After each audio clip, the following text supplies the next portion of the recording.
Tidur kita kalau 6 jam sehari, itu artinya 1/4 hidup kita adalah untuk tidur.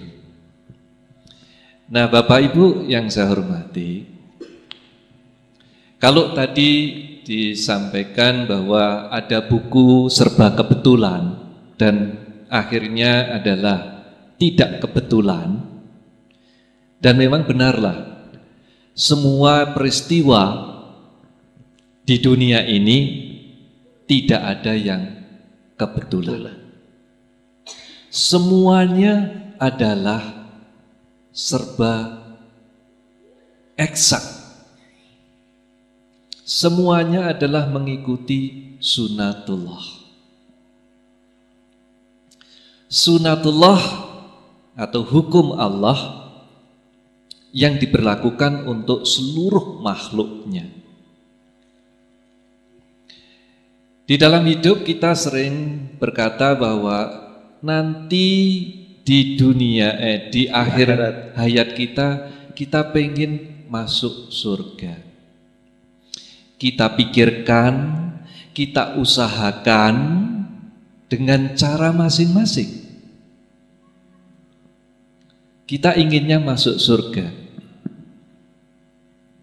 Berarti tindakan kita, pikiran kita adalah untuk yang di sana. Tapi apakah itu semua yang kita lakukan untuk yang di sana? Nah, itu tidak selalu. Kalau kita tarik, itu kan nanti di ujung sana. Sekarang kita tarik, nggak usah jauh ke sana, untuk besok. Atau untuk nanti sore. Atau untuk setelah acara ini. Ada enggak kita kira-kira rangkaiannya? Kita berpikir enggak ke sana? Saya kira banyak sebagian kita tidak berpikir ke sana. Inginnya ke sana, tetapi kita tidak punya intensi ke sana. Secara sadar. Tetapi secara tidak sadar sebenarnya kita sedang ke sana. Yang tidak sadar itu 90% lebih. Jadi Bapak Ibu sekalian, apa yang akan terjadi nanti sore Bapak Ibu sekalian, terjadi besok, atau yang terjadi nanti ketika kita sudah selesai di dunia, adalah tidak luput apa yang sekarang kita pikirkan dan kita kerjakan. Tidak harus besok kita kerjakan. Yang sekarang kita kerjakan, kita pikirkan. Yang kemarin kita kerjakan, yang kemarin kita pikirkan, berakibat apa yang akan terjadi. Nah, sekarang kembali ke sini. Kalau ternyata besok kita sakit, besok kita tertabrak, Nauzubillah ya. Nauzubillah. Besok kita mendapatkan emas 1 bongkah. Alhamdulillah kalau itu. Alhamdulillah.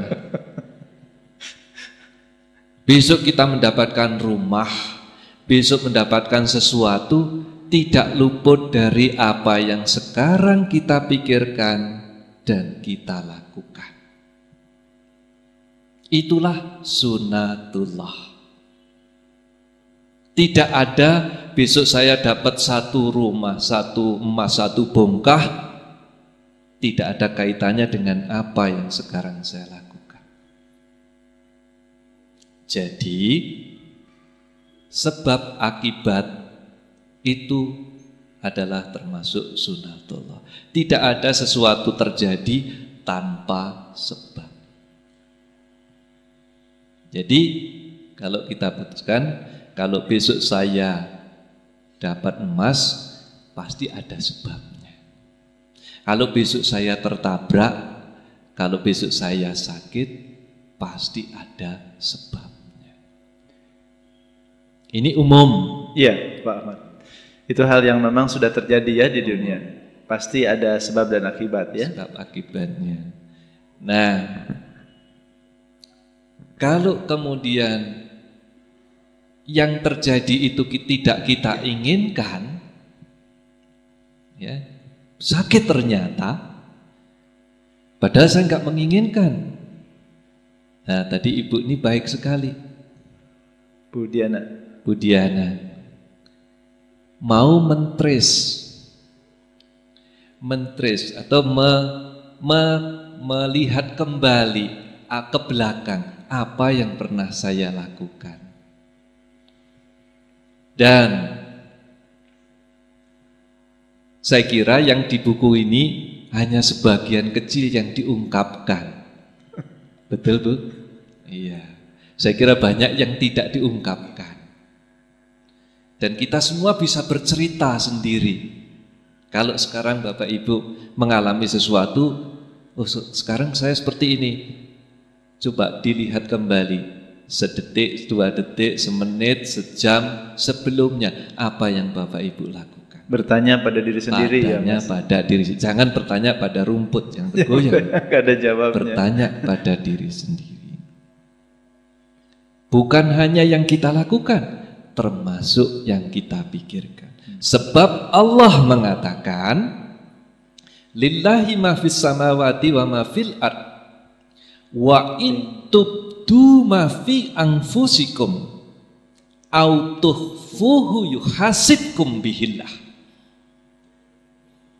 Allah itu raqib dan atid, yang di kanan dan di kiri kita, mencatat, yang mencatat.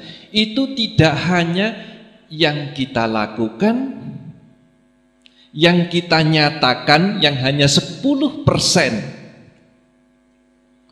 tetapi juga yuhasibkum bihillah. Wa in tubdu ma fi anfusikum, yang kamu nyatakan, yang kamu lakukan, yang kamu ucapkan dihisab. Bahkan termasuk yang tidak kamu nyatakan, yang 90% pun juga dihisab. Dihisab tidak hanya dicatat, tetapi punya konsekuensi. Diperhitungkan. Ya, punya konsekuensi. Jadi kalau saya berpikir besok saya bahagia, maka apa yang kita pikirkan akan termanifestasi, akan terwujudkan. Nah, Bu Diana setelah menyadari peristiwa-peristiwa yang telah beruntun tadi, lalu melihat kembali ada sesuatu yang sangat bagus, yaitu yang Bu Diana lakukan, yang Bu Diana pikirkan, yang 90% itu yang dipikir, yang tidak kelihatan, itu semuanya adalah positif. Ya Bu ya, ceritanya tadi selalu positif. Jadi kalau kita berbuat positif, kita berpikir positif sekarang, maka ke depan negatif, positif juga. Coba kalau Bu Diana kemudian marah-marah, kalau kemudian Bu Diana mengeluh, kalau kemudian Bu Diana menyalahkan, jadi kesembuhan sebuah penyakit memang karena obat, tapi Allah Subhanahu wa Ta'ala tidak pernah menyebut obat itu apa. Bisa herbal, bisa kimiawi, dan bahkan termasuk yang tidak terpikirkan, yaitu subconsciousness atau yang di bawah sadar kita, doa, ucapan yang positif, itulah yang membawa perubahan dari yang tadinya bertengkar, rasa tertekan, begitu Bu ya. merasa jauh dengan suami. Itu semua adalah negatif. Dan negatif-negatif terkumpul semuanya membuahkan, termanifestasi, terwujud, dan wujudnya itu bisa apa saja, termasuk Abi sakit. Jadi Abi sakit adalah wujud dari peristiwa-peristiwa sebelumnya. Baik, Mas Dan Ahmad. kita untuk sementara. Iya. Terima kasih. Jadi barusan ibu-ibu sudah mendengar bahwa saya bisa menangkap bahwa positive thinking mungkin ya Pak ya. Jadi kita berpikir positif itu akan menjadi positif juga hasilnya nanti. Kata-kata terakhir yang barusan Bapak bilang, ketika saya datang ke wisata hati Pak Ustadz, setelah saya di list dosa apa saja yang sudah diperbuat itu, ujung-ujungnya Ustadz hanya bilang begini, apa yang terjadi dengan Abi itu adalah imbas dari orang tuanya. Saat itu saya nggak mau terima. Enak Kenapa? aja ya. Enak aja gitu kan. Kok anak begini imbas karena orang tuanya, emang kenapa dengan saya masih yang seperti itu Pak Ustadz, Pak. Tapi setelah prosesnya berjalan pelan-pelan Pak, keyakinan itu insya Allah bisa dapat. Dan saya sampai sekarang pun berbicara bahwa keyakinan itu memang harus kita yang mencari. Begitu, bisa begitu nggak Pak? Jadi setiap peristiwa, setiap kejadian itu kita berusaha untuk mencari kenapa begini dan saya harus seperti apa.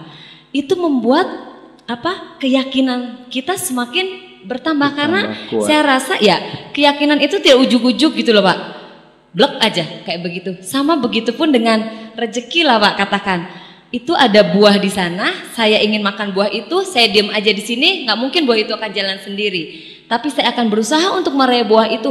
Hasilnya itu dapat atau tidak Bu, dan ternyata tiba-tiba misalkan buah itu tuh busuk dan tidak bisa, itu udah urusan Allah.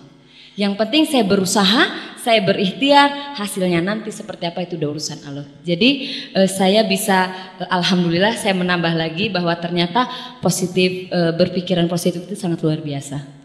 Iya, baik Bapak dan Ibu sekalian. Nanti kita akan kembali ke Pak Ahmad, tapi saya sekarang masuk kepada episode di mana dokter kemudian memastikan bahwa Abi leukemia, ya. Dan itu tidak mudah juga Bu ya, suasana seperti itu. Ya. Kemudian Ibu dipanggil oleh perawat gitu ya, supaya menghadap kepada dokter. Bahkan dokter menyiapkan 2 orang perawat di belakang Bu Diana untuk ngejagain kalau Bu Diana pingsan gitu ya, untuk mendengarkan keterangan dokter bahwa ternyata Abi leukemia. Ya. Saya ingin bertanya sedikit saja, leukemia itu sebetulnya apa sih Bu?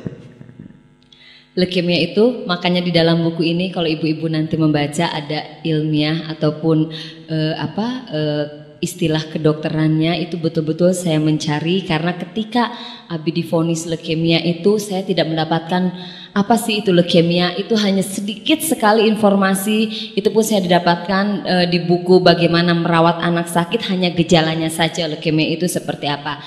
Dan ternyata Bu, leukemia itu seperti leukemia, thalassemia itu semua penyakit yang berurusan dengan darah.